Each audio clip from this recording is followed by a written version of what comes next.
Hermanos, buenos días. Los saludo en el nombre del Señor. Les invito a abrir la palabra de Dios en dos porciones de la Biblia. Una en Primera de Juan, capítulo 2, versículos del 3 al 5. Y el otro es en Mateo, capítulo 5, versículo 13.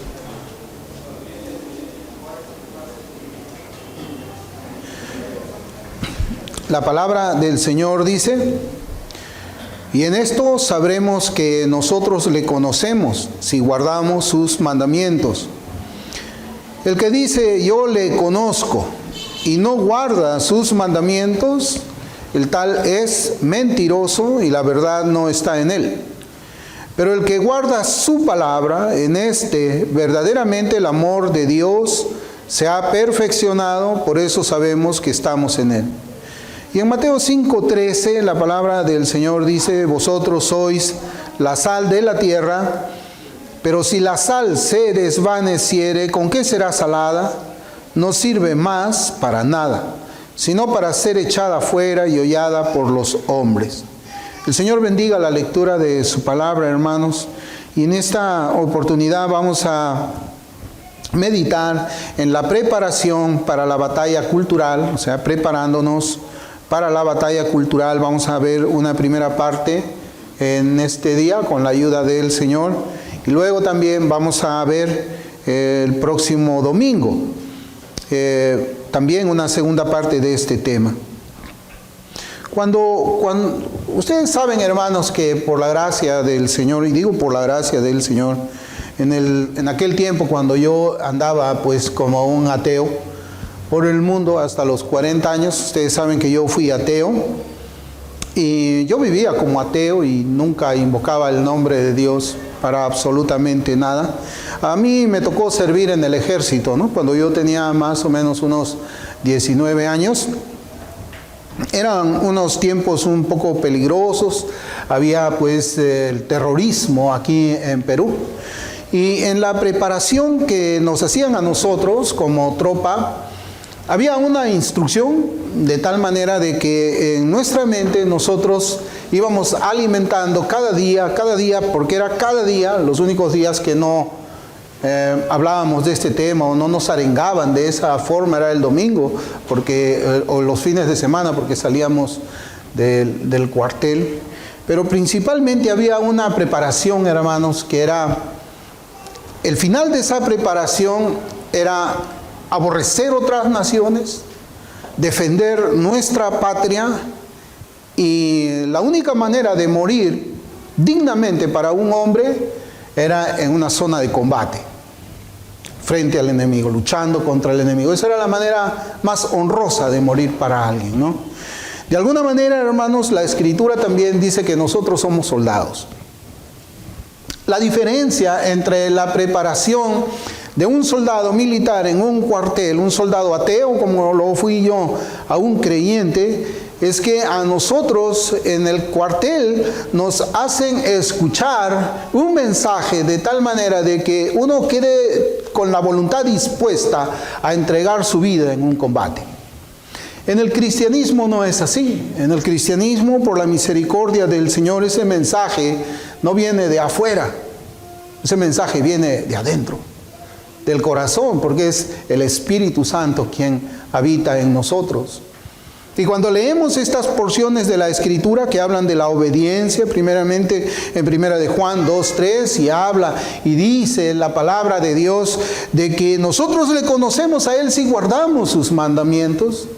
Y luego cuando vemos más abajo que en Mateo el Señor nos da un mandamiento de ser la sal de la tierra, porque somos la sal de la tierra, definitivamente nosotros tenemos que juntar en nuestros corazones todo este mensaje y prepararnos para la guerra cultural en la que nosotros estamos viviendo ahora, hermanos.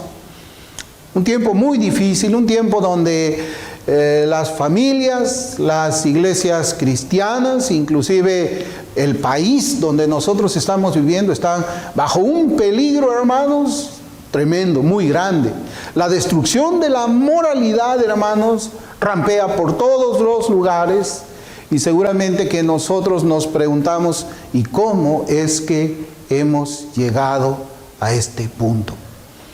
Honestamente, hermanos, yo no creo de que los jóvenes de esta generación sean como los jóvenes de mi época. Yo no voy a generalizar porque creo que sí habrá algunos jóvenes que amen a su país así como aprendí a amarlo yo y así como le enseño a amar a mis hijos. Simplemente porque esa instrucción cívica ya no existe. Y yo no creo que hayan jóvenes ahora que estén dispuestos a tomar un fusil, someterse a un entrenamiento y valientemente entrar en combate, en una zona de combate, para defender a quienes no pueden ir a luchar, como los ancianos, los niños, nuestros padres, nuestros sobrinos, nuestros hijos. Hemos llegado a un punto, hermanos, en que no solamente se aborrece la patria, sino que se aborrece a Dios, se le aborrece, se le odia. Nosotros podemos ver en muchas manifestaciones alrededor del mundo que todas esas protestas que hacen los abortistas, que hacen los LGBT, hermanos, terminan ¿dónde? Yo estaba viendo, yo le voy a decir dónde termina, estaba viendo hace poco, en esta semana pasada, un video de unas mujeres que estaban protestando contra la iglesia porque la iglesia se oponía al aborto. Y esas mujeres fueron a la puerta de una iglesia católica a orinar y a hacer sus necesidades en la puerta. Pero la pregunta es, ¿cómo es que nosotros hemos llegado a esta situación? Es porque no somos sal. Porque la sociedad en 1950 es una sociedad completamente distinta a la de hoy. No es progreso, es el deterioro. Ha habido una implosión, hermanos, en cada nación de que sus propios habitantes no solamente están dispuestos a entregar sus hijos al gobierno para que lo destruya, su humanidad desde la niñez más temprana, sino que lo hacemos voluntariamente porque hemos llegado, hermanos, a escuchar en este país un solo discurso. Y ese discurso es: Dios no existe. La moralidad es relativa. Cada uno es dueño de la verdad. Tú tienes tu verdad, yo tengo mi verdad. Y todos tenemos que ser tolerantes los unos con los otros. No solamente ser tolerantes, sino que además decir, lo que esa persona cree también es verdad. ¿Y por qué? Porque hemos dejado de ser la sal de la tierra. Yo no voy a decir, hermanos, que a mí no me importa lo que las otras iglesias estén haciendo, porque sí me importa. Sí me importa. Y me duele mucho el corazón de que muchos hermanos que están ahora ocupando los púlpitos simplemente sean los colaboradores involuntarios de toda esta desgracia que nosotros estamos viendo en la sociedad. Porque esos hombres que en su gran mayoría han sido autodidactas, nunca han estado sometidos quizás a un seminario ortodoxo o nunca han estado sometidos bajo la mentoría de un pastor ortodoxo, sino que ellos mismos se hicieron de acuerdo a lo que posiblemente veían en un canal de YouTube. O tal vez porque ellos leían un artículo en algún blog. Y así ellos se fueron formando solos y han seguido esta corriente, hermanos, por la cual el gnosticismo cristiano que yo les había enseñado es una imposición en la gran mayoría de las iglesias. Son pocos los pastores que pueden reconocer la culpabilidad de que las cosas están como están, porque ellos han fallado, ellos han desertado, ellos han abandonado su puesto y no le han enseñado a la iglesia lo que significa ser la sal y la luz. Eso es lo que yo les digo. Andan más preocupados porque si son profetas, si existen los apóstoles, si existe el hablar en lenguas, si un bautista puede ser o no puede ser reformado, mientras toda la podredumbre inmoral del mundo avanza, y un día van a tomar a las familias, van a cerrar las iglesias y van a destruir el gobierno. Esa es la verdad, hermanos.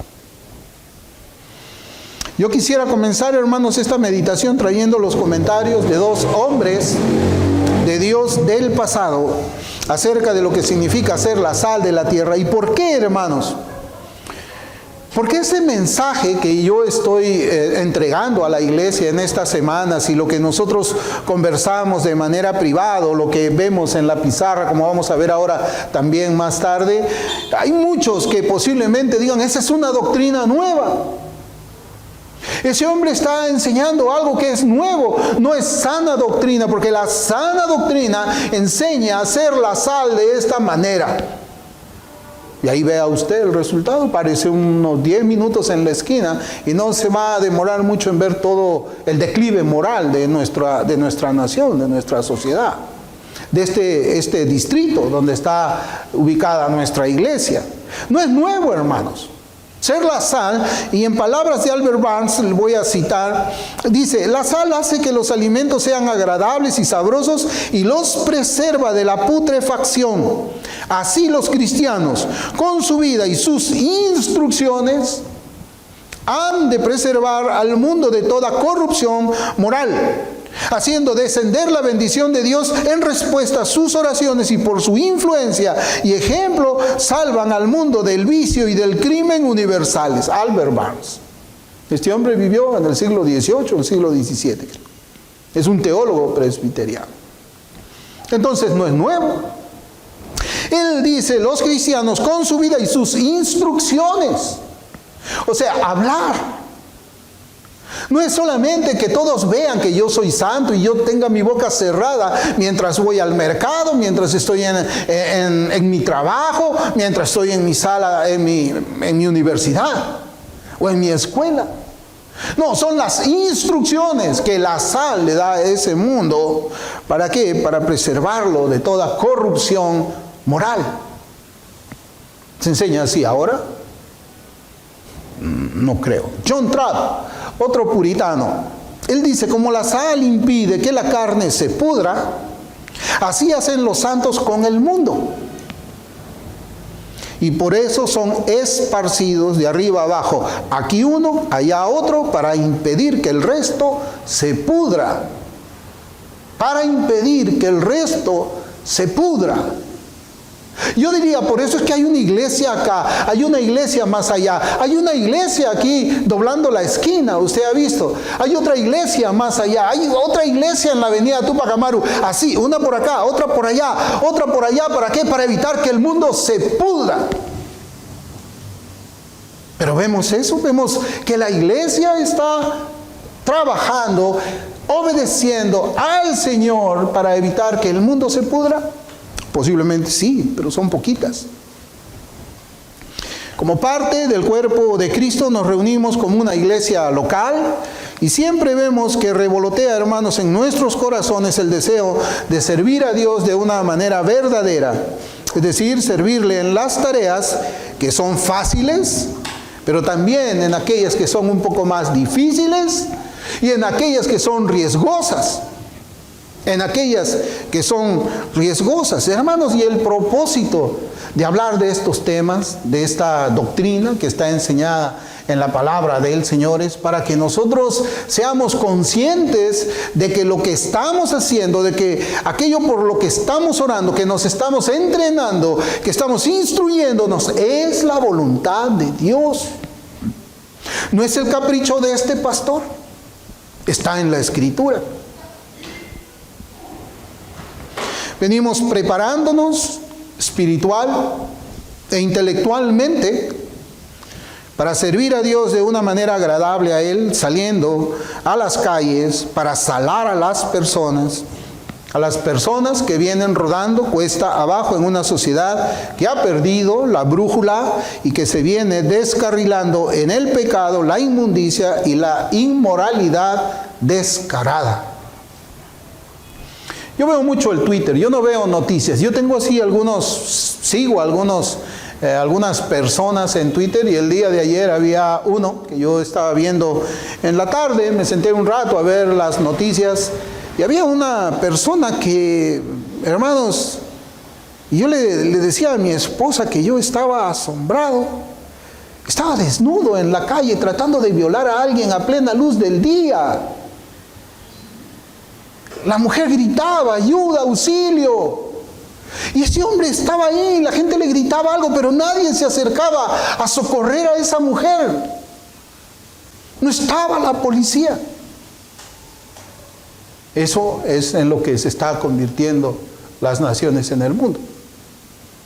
Todavía no está aquí en Perú, pero hermanos, ¿para quién es un secreto de que lo que hace la iglesia aquí en Perú es una copia de lo que hacen los misioneros que vienen de Estados Unidos para acá? Y todas las maldades que se hace aquí es la copia de las maldades que se hace en Estados Unidos. Ese es el molde para nosotros, lo que hacen ellos y lo que hacen en Europa. Y lamentablemente, en los Estados Unidos, en los seminarios ortodoxos, cualquiera que usted piense y me pregunte después de este sermón, yo le voy a decir que está en el marxismo cultural. Está apoyando lo que es Black Lives Matter.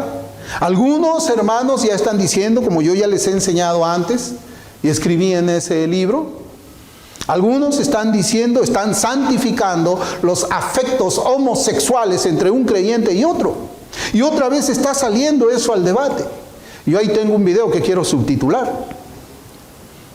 Sí, y el Gospel Coalition es uno de esos. Ellos dicen de que puede haber un cristiano que es homosexual, que siente esos deseos pervertidos. Un hombre que debe sentir eso por una mujer lo siente por otro hombre. Pero en tanto que se mantenga célibe, debe ser considerado como un cristiano. Eso, hermano, es la santificación de la lujuria. Eso es lo que enseñan esos pastores que pertenecen a esa agrupación paraeclesiástica. Eso es lo que va a tener que venir aquí a Perú en algún momento, si es que hay algunos ya que no lo están adoptando ya, porque nosotros sabemos que eso es así.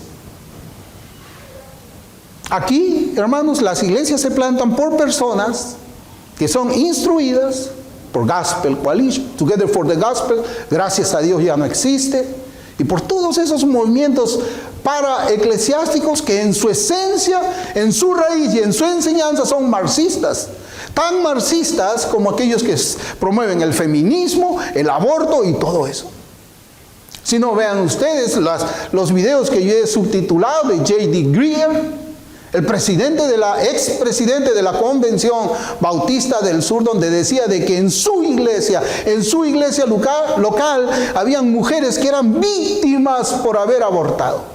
Víctimas por haber abortado. ¿Ustedes creen que eso no va a venir aquí? Va a venir aquí, hermanos. Y la guerra no solamente es con los que son ateos abiertamente, sino también con los que apostatan de la fe y tratan de predicar un evangelio diferente.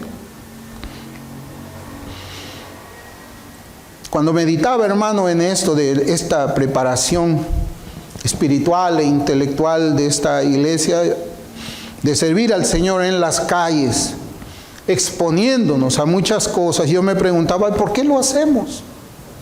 ¿Por qué mejor no nos quedamos aquí y nos salamos nosotros mismos? ¿O por qué no nos alumbramos? Somos la luz el uno al otro. Yo alumbro al pastor, el pastor me alumbra a mí. Yo soy sal del hermano, el hermano me sala a mí también. ¿Por qué? Porque y nos evitamos, hermanos, confrontaciones, hasta posible violencia hacia nosotros. ¿Por qué tenemos esta disposición en nuestros corazones que es mucho más fuerte que ese deseo de supervivencia, podemos decir así? ¿Por qué? La respuesta que viene al corazón de cada uno de nosotros debe ser, lo hacemos porque amamos al Señor. Si me amáis, guardad mis mandamientos. El que dice que ama al Señor y no guarda sus mandamientos, no obedece el deber que Dios le da, ese es un mentiroso. Y la verdad no está en él. Y nosotros no hacemos una obediencia obligada, sino una obediencia agradecida por lo que Él hizo por nosotros. Podríamos salir nosotros y obedecer la letra del mandamiento, también se puede hacer. Podríamos obedecer en la letra, pero debemos recordar que hubo una iglesia muy activa en cuanto a la defensa de la fe. Una iglesia que era activa en atacar las herejías de esos días. Sin embargo, a esa iglesia, la iglesia en Éfeso, el Señor le dice, pero tengo contra ti que has dejado tu primer amor. El amor al Señor es lo que mueve nuestros corazones, mueve nuestros pies, mueve nuestras manos y abre nuestras bocas. Es el amor al Señor. Y si hiciéramos las cosas en la letra del mandamiento y sin el amor devoto al Señor, caeríamos en lo que las Escrituras llaman una apariencia de piedad y estaríamos negando su poder verdadero, como dice 2 de Timoteo 3:5. Entonces, sin amor a Cristo como nuestra fuerza interior y motivadora, lo que haremos no tendrá ningún valor espiritual. También, hermanos, no deberíamos olvidar el ingrediente del conocimiento. Debemos prepararnos intelectualmente para hacer las cosas de la manera en que Dios lo ordena. Un soldado no va directamente de su casa a la guerra. ¿Usted ha visto alguna vez eso?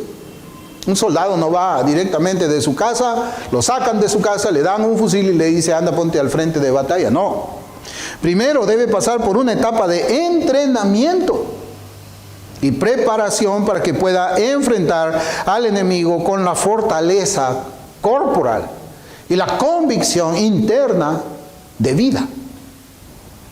En el plano espiritual es lo mismo, hermanos.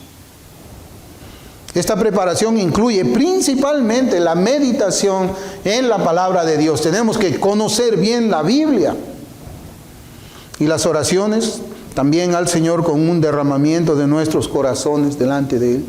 Yo creo, hermanos, que este tipo de guerra demanda oraciones especiales, una oración distinta, una oración donde se derrame el corazón delante de Dios con mucha súplica y mucha lágrima para que Él nos ayude. Y el aspecto de la preparación espiritual incluye la santidad, hermanos. Mire cómo dice 2 de Timoteo 2:21, así que si alguno se limpia de estas cosas, será instrumento para honra, santificado, útil al Señor y dispuesto para toda buena obra. Entonces, la santificación es importante. Y finalmente, parte de esa preparación es la unidad entre nosotros como iglesia local. Es la unidad en la verdad primeramente. Tenemos que estar de acuerdo nosotros en lo que la Escritura enseña, en la verdad de las Escrituras, en la interpretación que nosotros tenemos de ella.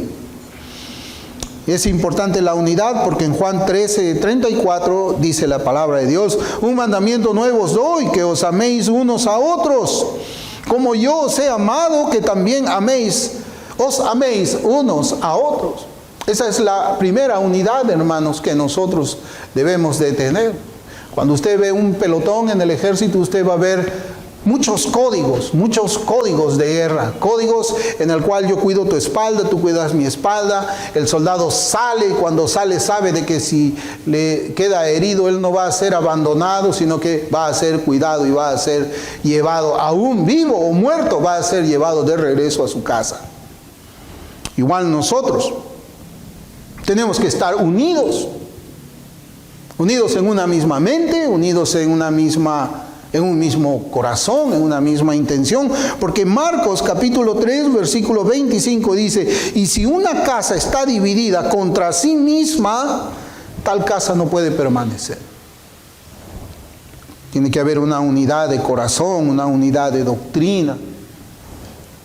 Hemos visto, hermanos, que como creyentes no tenemos una vida secular, eso ya lo vimos. La Biblia no distingue esa clase de división para nuestras vidas. Ser la luz del mundo, mire cómo le voy a decir, ser la luz del mundo no es más importante que ser la sal de la tierra. Algunos dicen, sí, yo soy la luz del mundo, yo estoy en la esquina repartiendo mis tratados evangélicos, estoy hablándole a las personas del evangelio que se arrepientan de sus pecados, pero esa tarea de ser la luz del mundo no es más importante que ser la sal de la tierra. Tenemos que ser la luz y tenemos que ser la sal. Tampoco debemos creer nosotros que cuando obedecemos un mandamiento nos permite pasar por alto otro. Tenemos que obedecer. Sabemos que nuestra obediencia, hermanos, no es perfecta. Pero en Cristo, el Padre la ve como perfecta. Nosotros nos esforzamos y nuestra obediencia, como la obediencia de Cristo, es la misma en esencia, pero no es la misma en grado. Cristo fue 100% completamente obediente, nosotros no. Pero esa deficiencia en nuestra obediencia, Cristo la complementa por su gracia, por su intercesión delante del Padre, y es recibida por el Padre como una obediencia completa. El Señor Jesucristo, y eso también debemos recordar, es Señor sobre toda su creación, ya sea espiritual o ya sea material, y nosotros debemos honrarle con nuestra obediencia, tanto en el ámbito espiritual también como en la esfera civil. Debemos ser siervo de Cristo en todas nuestras actividades aquí en la tierra. Hermanos, la Biblia nos enseña que Dios nos ha dado deberes en ambas esferas o en ambos reinos. Yo les he pasado a ustedes hace como 2 días, me parece, o ayer, unos materiales para que podamos ver cómo es que es la vida del creyente en esos 2 reinos. Pero hay algo, hermanos, que nosotros debemos estar convencidos plenamente. Y es que nosotros no debemos abandonar, mire cómo voy a decir, no debemos abandonar a la sociedad que se encuentra sin Dios para que siga hundiéndose en la podredumbre moral. No debemos abandonar. No debemos abandonar esa sociedad que viene siendo alimentada por personas e instituciones que hacen las labores del príncipe de las tinieblas. No debemos hacerlo. No debemos abandonar al mundo, a ese mundo. ¿Saben por qué? Porque Dios no lo ha abandonado. Dios no ha abandonado el mundo, hermanos. Porque las personas sin Cristo llevan la imagen y semejanza de Dios, y esa es la razón del valor de cada uno de los seres humanos que moran en la tierra y están sin Dios. Así debemos verlos nosotros a ellos. Son personas valiosas. Y esta relación del cristiano con el mundo muchas veces es mal entendida, hermanos. Por ejemplo, en la oración sacerdotal en Juan 17:14, la Escritura dice: yo les he dado tu palabra y el mundo los aborreció, porque no son del mundo como tampoco yo soy del mundo. Interesante lo que dice el Señor, y debemos traerlo a la meditación en esta mañana. ¿Por qué? Porque el Señor Jesucristo no es del mundo, no fue del mundo mientras Él estuvo realizando su ministerio terrenal aquí en la tierra. El Señor dice que tampoco yo soy del mundo, dice su palabra. Pero Él nació en este mundo, Él caminó por el mundo, Él predicó el evangelio al mundo y Él confrontó la religión falsa del mundo en la arena pública. Lea Mateo 23. Él no era del mundo, pero no se apartó del mundo, una especie de deísmo, sino que Él se involucró ministerialmente con el mundo, al punto, hermanos, de desafiar públicamente a la religión falsa. Nosotros no somos del mundo, pero debemos ir al mundo para hacer lo mismo que el Señor hizo. ¿No dice la Biblia que nosotros seguimos las huellas de Cristo como nuestro Maestro? ¿Y cómo le llamamos maestro si es que no hacemos lo que Él nos enseña? Si no somos del mundo, pero estamos en el mundo. Y el Señor nos manda a ser la sal de la tierra.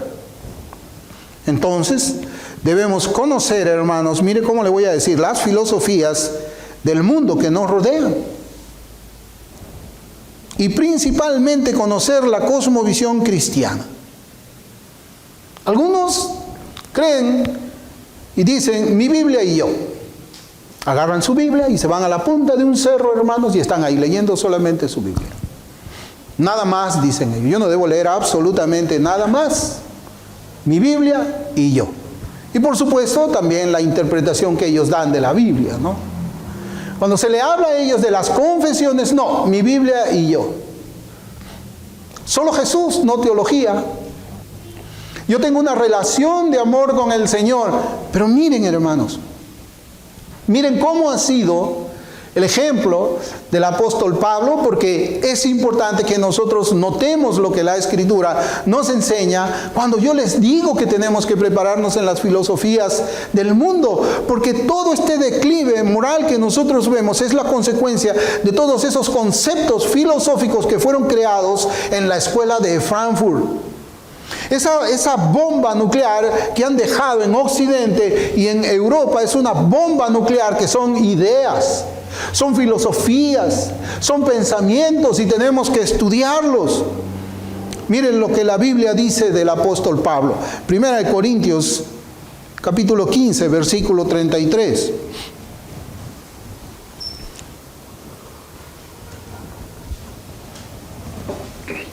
Primera de Corintios, capítulo 15, versículo 33. No erréis. Las malas conversaciones corrompen las buenas costumbres. ¿Y de dónde saca Pablo esto? Sabemos que es inspiración de Dios. Pero hermanos, aquí Pablo está citando a Taís. La obra que cita es de Menandro, escritor del siglo III antes de Cristo, antes que Pablo naciera, quien a su vez se supone que citó a otro erudito llamado Eurípides. Otro más, hay hermanos, hay muchas, por razones de tiempo no puedo citar todas, pero hay muchas citas que hace el apóstol Pablo de los filósofos antes de él. Hechos 17, 28. Porque en él vivimos y nos movemos y somos como algunos de vuestros propios poetas. ¿Cómo les habla Pablo? Como alguno de vuestros propios poetas también ha dicho, porque linaje suyo somos. ¿Y cómo sabía Pablo esto? Bueno, acá Pablo está citando a alguno de sus poetas, dice. El poeta del que habla es Arato. Arato. Y este es un verso que se encuentra en el libro o la obra Los Fenómenos de Arato. Arato es el autor. Y Pablo lo está citando aquí. Y quién sabe, hermanos, cuando estaba dando la instrucción a Timoteo y le decía, tráeme los libros, cuando él estaba preso, y tráeme los libros. ¿Qué libros? Muchas personas dicen la Biblia, el Antiguo Testamento. Hermanos, Pablo leía a los filósofos. Pablo leía a los filósofos, conocía bien los escritos de esos ateos, de esos hombres ateos que vivieron antes de la primera venida del Señor Jesucristo, y esto lo ayudó a predicar el Evangelio en una ciudad plagada de idolatría como fue Atenas. Pablo podía enfrentar ahí a los filósofos de Atenas en su propio terreno, porque Pablo conocía también la filosofía de esos hombres. La había leído, la había estudiado. Y así como Pablo, debemos conocer la cultura donde vivimos hoy. Las corrientes de ideas, los pensamientos. ¿Para qué? ¿Para qué necesitamos eso, hermanos? ¿Saben para qué? Para poder comunicarnos con las personas incrédulas de nuestras sociedades. Para poder hablar el mismo lenguaje que ellos, para llevar esas mentiras y esos pensamientos inmorales a la obediencia de Cristo. ¿Cómo puede llevar usted esos pensamientos a la obediencia de Cristo si usted no los conoce? Por eso los pastores deberíamos estudiar filosofía y deberíamos enseñar a nuestras congregaciones las distintas corrientes filosóficas para ser instrumentos útiles. Yo creo que ustedes quieren aprender y ahí tenemos una pizarra y ahí lo vamos a aprender juntos. Pablo, mira hermano, Pablo sabía cómo hablar la misma verdad. Yo quisiera que notemos esto.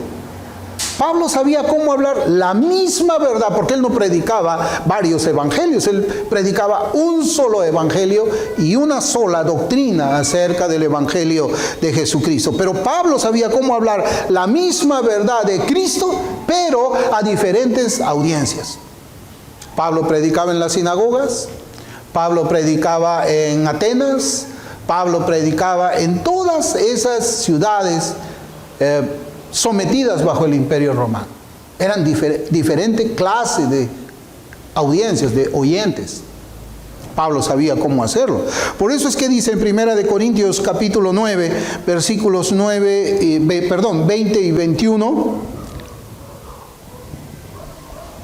Por eso es que Pablo dice: me he hecho a los judíos como judío para ganar a los judíos, a los que están sujetos a la ley, aunque yo no esté sujeto a la ley, como sujeto a la ley para ganar a los que están sujetos a la ley, a los que están sin ley, como si yo estuviera sin ley, no estando yo sin ley de Dios, sino bajo la ley de Cristo, para ganar a los que están sin ley.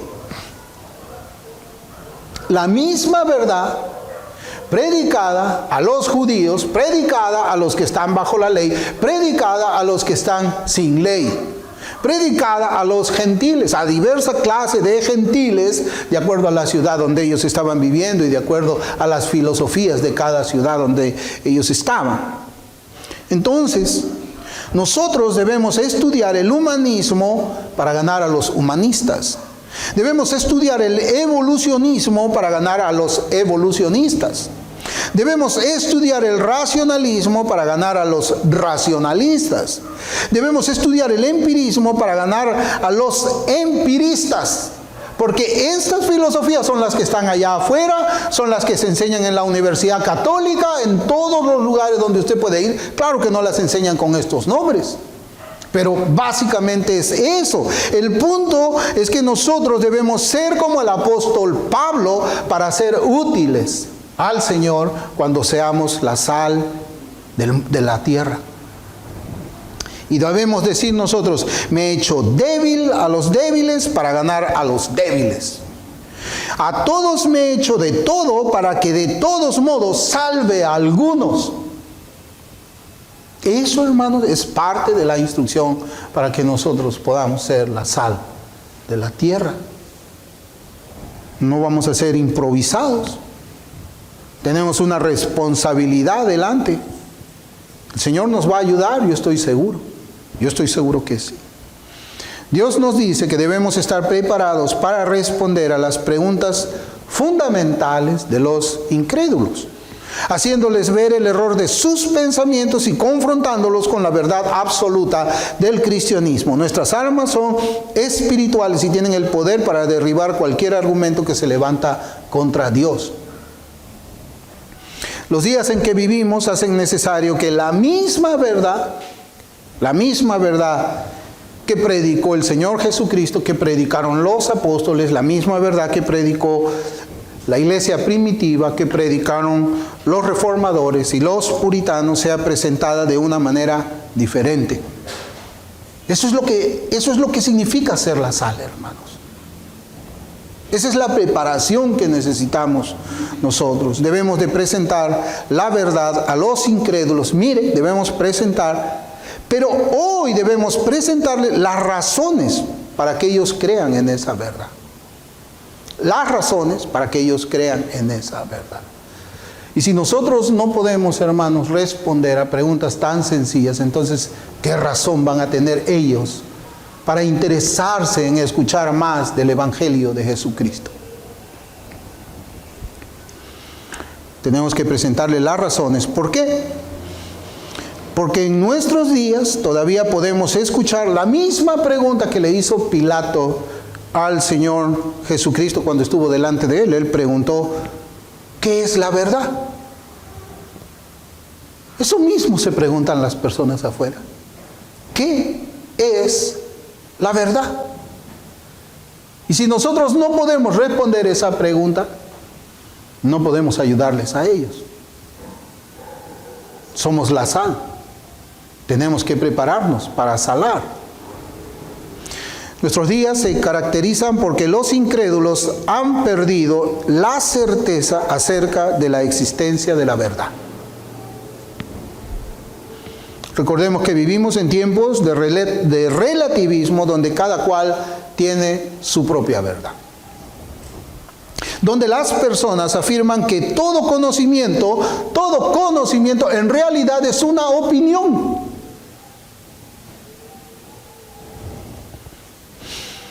2 más 2 es igual a 4, pero eso se ha convertido en una opinión.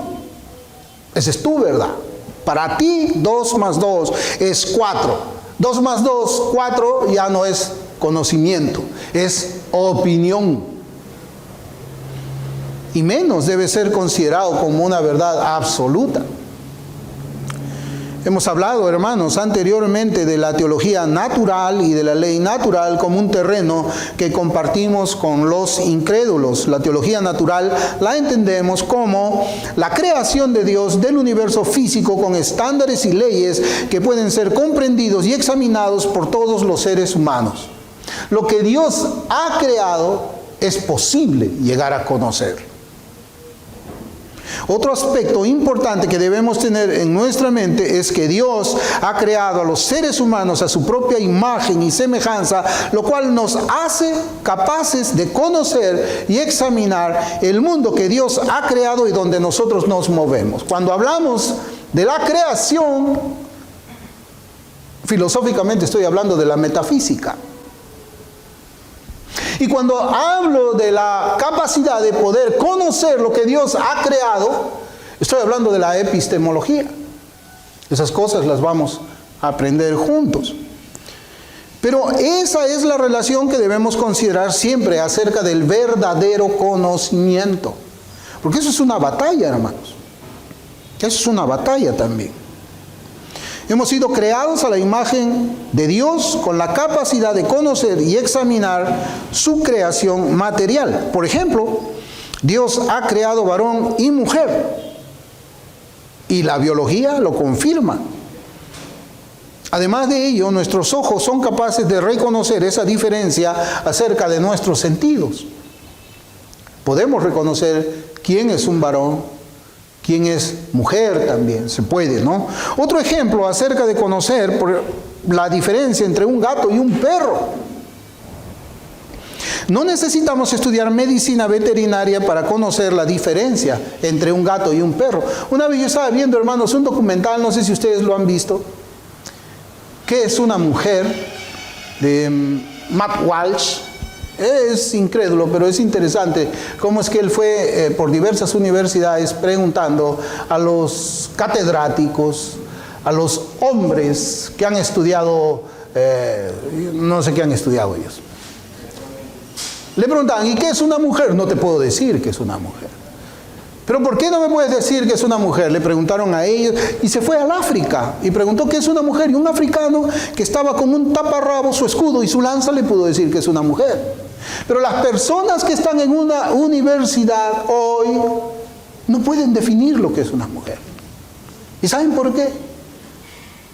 Porque el pecado ha atrofiado tanto su mente que no pueden ver, no pueden alcanzar ese nivel de conocimiento de la realidad como Dios lo ha creado.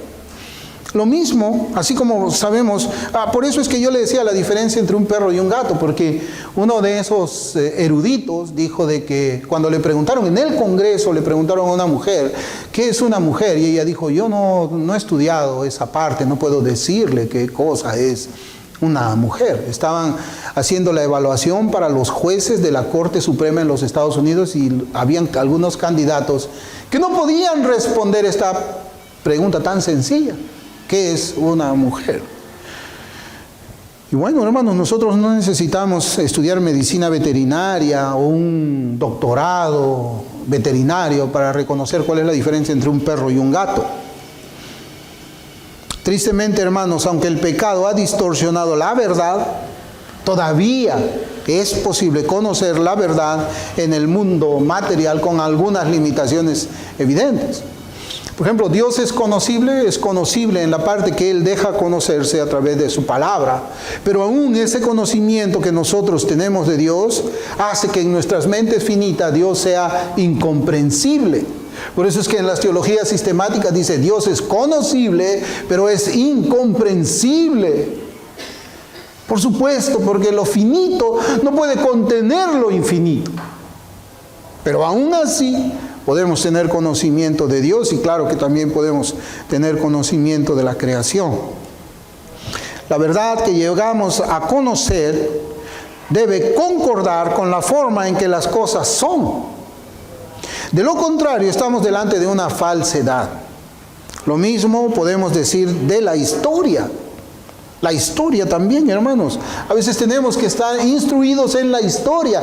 Ser cristiano no es abandonar la lectura de los periódicos o ver algunas cosas de interés para nosotros. No, es leer la Escritura, pero al mismo tiempo estar al tanto qué es lo que viene sucediendo en el mundo.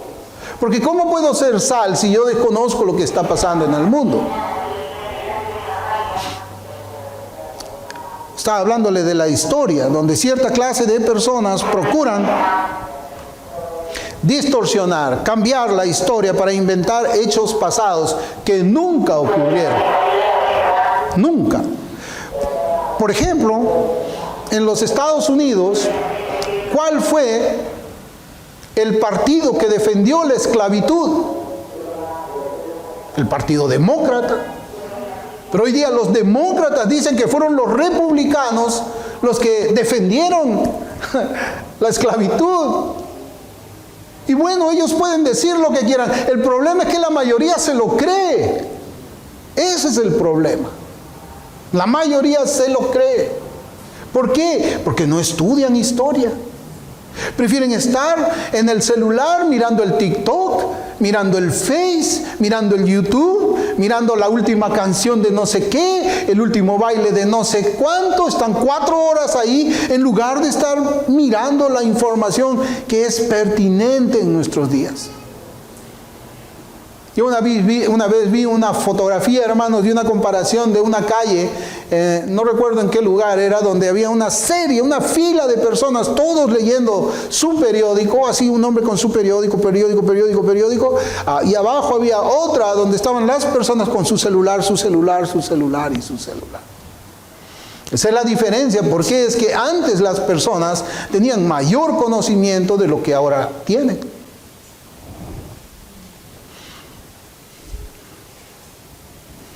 Por ejemplo, acá en Perú, la época del terrorismo, algunos no quieren que se llame terrorismo. Ya sabemos quiénes, le llaman conflicto armado interno. Mentira, eso fue terrorismo. Nosotros, hermanos, debemos estar conscientes que vivimos una batalla por la verdad. Esa quizás debe ser el mejor nombre para esta enseñanza. Y también una batalla por el lenguaje. El lenguaje también, hermanos, está en una batalla. Yo les he contado a ustedes de que en una oportunidad yo les decía, tú lees que en la Escritura, y le decía yo a una persona que era evidente que no vivía en santidad, le decía, tú estás consciente de que la Escritura dice, sin santidad nadie verá al Señor. Yo pensé que iba a objetarme. No. Me dijo, yo estoy completamente de acuerdo contigo. Sin santidad nadie verá al Señor. Hermanos, y eso para mí fue un choque en mi cabeza. Y yo decía, pero ¿cómo el que no vive en santidad puede estar de acuerdo con ese texto de la Escritura? Es que después él me dice, pero yo te tengo una pregunta. ¿Qué significa santidad para ti? ¡Wow! Así es como se ganan ahora los debates. ¿Qué significa santidad para ti? Bueno, lo que tú crees que significa santidad no significa para mí. Y llegamos y caemos otra vez al relativismo moral. Por eso es que hay una batalla por el lenguaje. Otro caso que nosotros vemos, por ejemplo, son los eufemismos, donde al aborto se le llama interrupción del embarazo. No, es asesinato. Pero usted se da cuenta cómo es que estamos aún en una batalla por el lenguaje. Usted pregunte por la calle, ¿usted qué piensa del aborto? Es interrupción del embarazo, es salud de la mujer, es derecho de la mujer. Un ejemplo también actual es la forma en que escribió George Orwell su novela 1984. Si pueden, léanlo. Donde, hablando de las 3 consignas del partido, él dice, la guerra es la paz, la libertad es la esclavitud y la ignorancia es la fuerza. Eso que escribió él se ha convertido en una verdad hoy día. Verdad entre comillas. Ese es el estado de la sociedad, hermanos. Parece algo gracioso, chistoso. Pero ese es el estado de la sociedad en la cual estamos viviendo. Las personas no saben qué es verdad.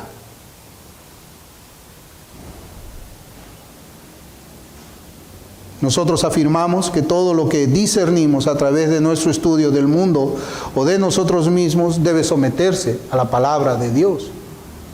Porque la palabra de Dios es la verdad. Hermanos, la batalla cultural debe ser enfrentada también por la iglesia evangélica. Yo también había puesto hace poco un video en mi red social acerca de Ben Shapiro. Creo que ustedes saben quién es Ben Shapiro. Ben Shapiro es algo así como el Agustín Laje de los Estados Unidos. Él y otros más, ¿no?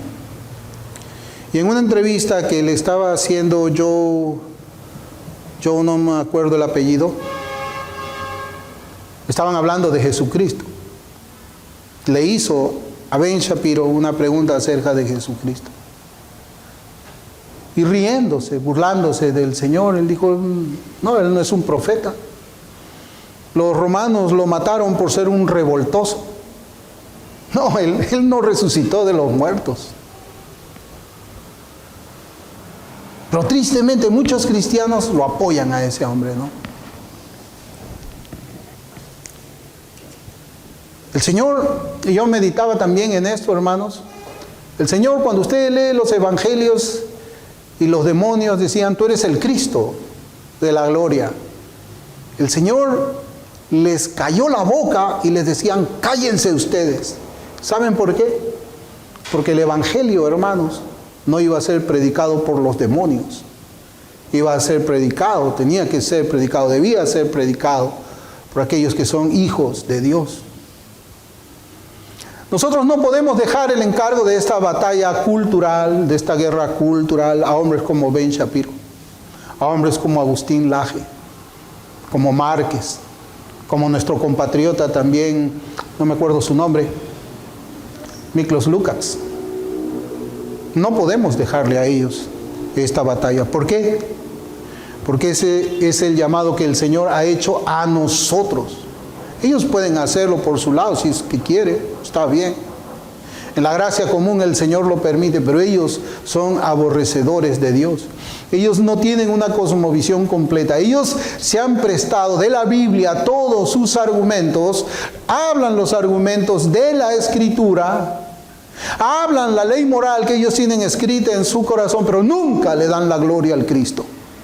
Esa es la diferencia entre ellos y nosotros. Ellos ven las cosas como la geometría plana, largo y ancho. Nosotros la vemos en 3 dimensiones, largo, ancho y altura. Esa altura que nos lleva al Señor y nos hace tener comunión con Él. El Señor nos ha llamado a ser la sal de la tierra. Los ateos poseen mucho dinero. Ellos controlan los medios de comunicación, se han infiltrado en las diversas instituciones del gobierno, en las presidencias, en los congresos, en las cortes supremas, etcétera, pero nosotros debemos presentarnos a la batalla. Debemos presentarnos a la batalla.